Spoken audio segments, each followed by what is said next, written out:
Ուզում եմ ասեմ, որ Արմեն Ալեքսանյանին ճանաչում եմ 2018 թվականից, ինչպես արդեն նշվեց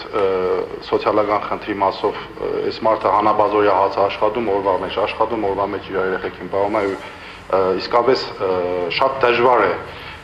մարդու համար, երբ որ տան մնացած անդամները չեն աշխատում, ու տեսնում է իր սոված երեխեքին, այս հարցը խնդրում եմ անպայման նկատի ունեցեք, ու կամ կիսասոված, այդպես ասեմ, ինչ եմ ուզում ասեմ, Արմենին 44-օրյայի ժամանակ, երբ որ շատ-շատերը կասկադում նստած էին, Արմենը անվախորեն այդ ռումբերի տակ, ադրբեջանական ռումբերի տակ, համ մեր ջոկատին էր մատակարարումներ անում, համ Արցախահայության ընդերից տեղափոխելու ժամանակ, ասենք այս հայրենասեր մարդուն պահելու, ես եմ միանում իշնորհությամբ լավ, այսպես ասած, ձևակերպեմ, շնորհակալություն։